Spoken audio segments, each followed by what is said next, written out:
ओम नमः शिवाय। अहिंसा परमो धर्म की जय।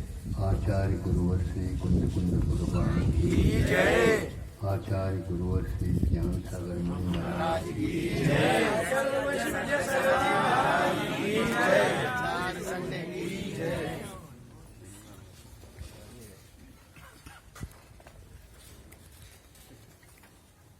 परस्पर उपग्रहो जीवानाम, ये अपने यहाँ तत्वा सूत्र में भिन्न भिन्न द्रव्यों के उपकारों के विषय में प्रकरण आता है।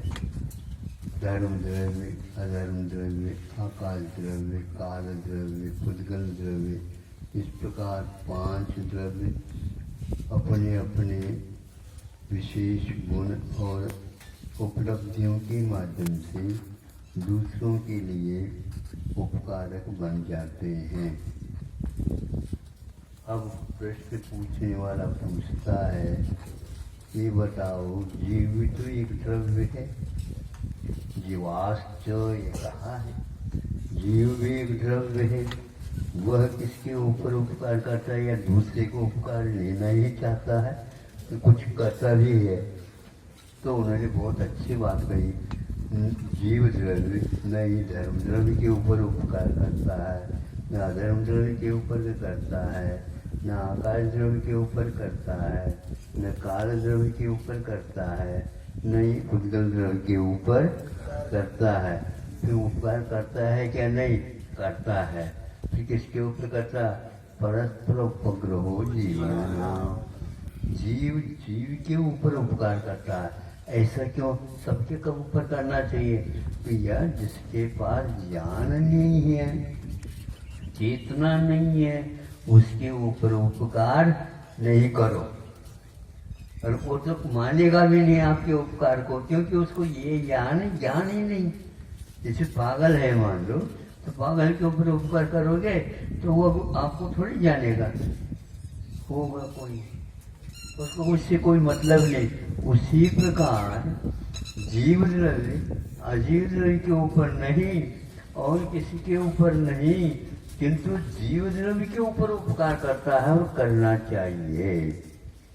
ये बहुत महत्वपूर्ण है। तो आप लोग इसको भूल करके पुद्गल द्रव्य के ऊपर उपकार कर रहे हैं, ये समझे। शरीर के ऊपर उपकार कर रहे हैं। तो ये जो शरीर है वह, यदि उसके ऊपर वो आप उपकार करोगे तो आत्मा के काम में नहीं आएगा। उसको काम में लो, उसको काम में लो तो आपका काम हो सकता है। लेकिन उसके अंदर काम हमारा चला, इसलिए उसके ऊपर उपकार करो, वो आपको जानता ही नहीं वो। इसलिए इससे आप काम लेते जाओ अच्छे ढंग से, और जो काम करने योग्य है, चेतन द्रव्य है, यदि अहिंसा का पालन करता है और सत्य का पालन करता है, जीव द्रव्य के बारे में जानकारी लेना चाहता है, तो उसको आप अपने तरफ से सहयोग दे करके रास्ते पर ले आओ। ये सबसे बड़ा जीव का जीव के ऊपर उपकार है। हम भी करते तो हैं महाराज, अपने घर के सदस्यों के ऊपर करते हो, अड़ोस पड़ोस के ऊपर।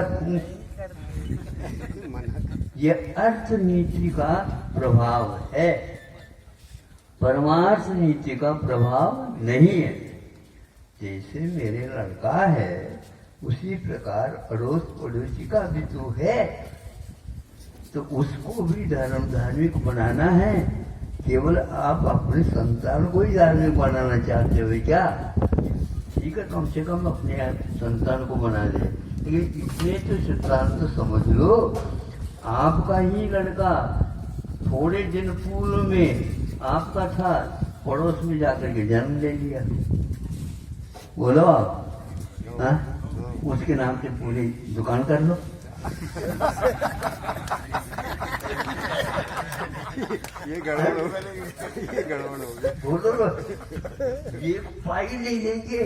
और दूसरा लड़का है ना, उसका कहता है देखो इसको भूल करके भी नहीं देंगे, हमारी वही है। हाँ, नहीं समझे, इन्होंने हम लोगों को लूटा है। अब सोचो क्या समझ रहे हो आप? आपका ही लड़का था वो, उसके लिए सब कुछ किया आपने, किंतु पड़ोस में जाकर इधर नहीं दिया। और उधर का वह लड़का जो पड़ोसी का था, वो आपके आ गया, उसके नाम से पूरे को पूरे अरबों खरबों सब नहीं, अब ठीक है, वो उसी का है वो नील हाँ। पंख पर। लड़के तुम ये सब कुछ तुम्हारा ही सब कुछ, हमारा कुछ है ही नहीं। हम तो आनंद से धर्म सिद्ध करेंगे। ये आपके इस आनंद सिद्ध में ज्यादा फल मिलने वाला नहीं है। आपको सोचना है जीव मात्र के ऊपर उपकार, जो गुण रखता है उसके ऊपर उपकार। जो अहिंसा का पालन कर रहा है, शराब नहीं पीता, उदार मना है, कष्ट वालों को अच्छे जो है दवाई दारू दे करके ठीक कर देता है। ऐसा यदि मान लो आपके सहयोगी नहीं है, फिर भी उसको उसकी प्रशंसा करो। और अपना लड़का है तो शराब पीता, जुआ खेलता, चोरी करता, काम नहीं करता, उधरता रखता है, उसके लिए तो पूरा का पूरा आप फोन करके और उसको दे रहे हो। बेटा सब जो आवश्यकता है वो सब मांग ले, वो आवश्यकता बाहर भी मांग लेता, फिर बाद में घर आना नहीं चाहता। उस समय आपकी आंखें खुलती, अरे ये तो घर ही नहीं जाना चाहता, अब क्या करें? वो कहता है कि घर में आऊंगा तो शादी होगी तो वह कहेगी तुम घर में मत रहो, तो वहां पर उसका पीछे से पहले से मैं संकेत आपको ऐसे हो रहा। अब क्या करोगे मुझे बताओ।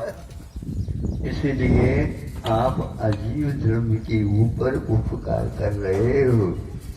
ताला कूठी मार्केट इत्यादि करके आप बाहर सोते हो और लक्ष्मी को मखमली की गादी पर शुरुआत। बताओ होता है कि नहीं? हाँ, बैंक में बिल्कुल व्यवस्थित रखा, सुरक्षित रखा हाथ। आज संसार में कोई सुरक्षित नहीं। इसलिए आप उद्गल के ऊपर जो उपकार कर रहे हो, उसको सुरक्षित रखने के लिए सब कुछ उपाय सोच रहे हो, ये ठीक नहीं है। यह अहिंसा वृत्ति से हट करके, यद्यपि एक देश है, लेकिन सिद्धांत के विषय में कहना चाह रहा हूँ, पुद्गल द्रव्य के ऊपर इतना मोह नहीं करना चाहिए जितना जो संसारी प्राणी अज्ञानी करता जाता है।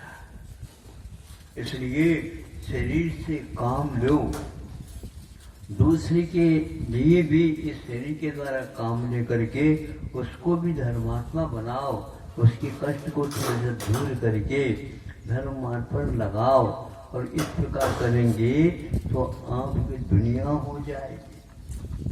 हाँ, तो भारत की प्रसिद्धि हमेशा हमेशा इसी बात को लेकर के होती हुई है कि भारत ने हमेशा हमेशा अपने पास कुछ न रख करके उसको थोड़ा देता चला गया है और वह अपना होता गया। नहीं समझे? जड़ को दे करके चेतन को अपना बना लो, यह नीति भारतीय नीति है। जड़ को उपयोग में ले और चेतन को अपना बना लो। मतलब मिट्टी दे दो और हीरे को दे दो और वो एहसान मानेगा, आपके कारण हमारा ऐसा हुआ, आपके कारण हमारा ऐसा हुआ, ऐसा हुआ। कुछ नहीं है, हमें भी इसी प्रकार मंत्र मिला था, आपने ये इसको ले लो, बहुत अच्छा कर लिया, आप दूसरे के लिए और दूसरे दे देना। इस प्रकार करने से निश्चित है आपको इस संसार से मुक्ति मिलेगी।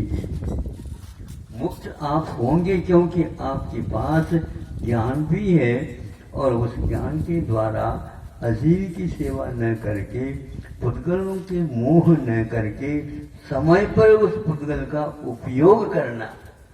अब धीरे धीरे सुन रहे हैं कि सरकार के लिए बड़े बड़े जो इकट्ठा किए हुए बैठे हैं, उनमें से कुछ निकाल करके गवर्नमेंट सरकार के अर्थकोश को समृद्ध बना रहे हैं। बहुत अच्छा है, समय पर आंखें खुल गई, ये बहुत अच्छा।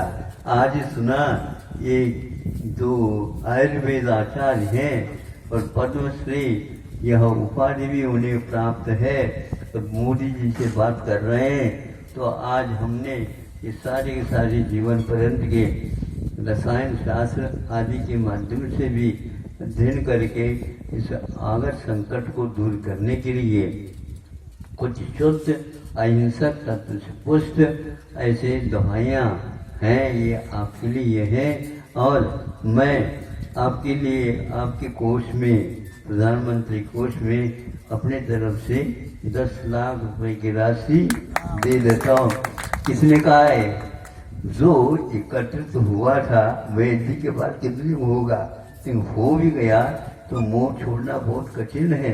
तो इस प्रकार उन्होंने संग्रहित अर्थ को उसमें से 10 लाख रुपए दे गए। तो यह इससे जैसे सरकार को आनंद आ रहा है, हाँ बहुत अच्छा, हमारी बात मान रहे हैं ये लोग, बहुत अच्छा होगा, भारत सुरक्षित रहेगा। तो वो एक प्रकार से गदगद हो रहा है कि हाँ हमारे यहाँ ऐसे भी व्यक्ति हैं जो धन के प्रति मोह ममत को छोड़ करके समय पर और वह अपना उपकार की ओर, परमार्थ की ओर जाता है। ऐसे व्यक्तियों के भावों से ही यहाँ पर अवश्य इतिहास लौट करके आएगा और सब लोगों के लिए धर्म का मर्म समझ में आएगा। बाद में पश्चाताप करता रावण जैसे मत करो, रावण की चरित्र पढ़ो, राम चरित्र की अपेक्षा से रावण की चरित्र पढ़ो, ताकि आप बचना चाहते हो ना, बच पाओ। राम इसलिए बच गया कि वही रावण को भी उसने बुरी निगाह से नहीं देखा। तो आप लोगों को भी चाहिए कि स्वार्थ यहाँ पर कुछ भी नहीं है। कुछ क्षण के बाद आप जिसको अपना कहते थे वहाँ ही आपके लिए वैरी सिद्ध हो सकता है। यह मोह का जाल है। इस रहस्य को समझ करके ये अपने को यह सोचना है कि आत्म तत्व क्या है, उसी प्रकार दूसरे के पास भी आत्म तत्व है। जब हम सुखी बनना चाहते हैं तो उसको भी आप सुख का मार्ग बता दो। हाँ कहता तो ठीक है, नहीं कहता तो मत कहो। उसके प्रति मोह न रखो, उसके प्रति द्वेष भी नहीं रखो, तो होगा उसका भी। ये इस सहज वृत्ति से आपका प्रभाव, जैसे राम का प्रभाव, लक्ष्मण का प्रभाव रावण के ऊपर पड़ा, उसी प्रकार दूसरे के ऊपर भी पड़ने वाला, पड़ सकता है, पड़ रहा है। आज निकल आपको यही सूत्र काम में आएगा, इतना ही समझना चाहता हूँ। और कई लोग तैयार हो रहे बताते, कोई अरब दे रहा है, कोई 10 अरब दे रहा, कोई 5 अरब दे रहा, कोई 5 बोल रहे 5 अरब, ज्यादा संख्या नहीं पता हो। नहीं तो 100 पैसा कहो तो 1 रुपया कहो ना भाई। उसको रेजगी बना करके, चिल्लर बना करके, झुंझुन आवाज करके ज्यादा न कहो। 5 अरब का तो ये 500 करोड़ है। कितना गाड़ करके रखा है क्या पता। गड़ा का गड़ा रही रह जाएगा, तुम लुढ़क जाओगे। हाँ, इसलिए मुंह क्या कर दो, जितना करते पूरा नहीं करो, नहीं तो कम से कम न कर सकते हो उतना मोह कम करना। ये अवसर है। जो व्यक्ति इस अर्थ के प्रति मोह रखता है उसको त्याग करता है, सबसे अच्छा है। नहीं समझे? ये भी कहना चाहता हूँ, यदि मान लो बदले में कुछ आप चाहते हैं तो वो दान नहीं कहलाएगा। जैसे मान लो कोई भी व्यक्ति दान किया, हमारा नाम इसके ऊपर रखो, तो आपने नाम को खरीदा। सुन रहे भाई? आपने नाम को, यश को खरीदा तो दिया कुछ भी नहीं है। हाँ, अब हाँ दे करके मुंह इधर कर दिया, हमें कुछ नहीं चाहिए। इसका नाम है दान, उसका नाम है आदान। खरीदा, ये दीजिएगा, वो खरीदा। समझ में आ रहा है ना? हाँ, इसलिए आज दान की परिभाषा बहुत कठिन है। जैसे मान लो आपने इतने रुपए में बोली ले ली, बोली तो ले ली, अब वह बरसों तक चलेगी। जैसे भूतपूर्व वो मान लो इंद्र बन जाता है, क्या है? भूतपूर्व। अभूतपूर्व कार्य करो, भूतपूर्व क्यों करते हो? ऐसा परम धर्म की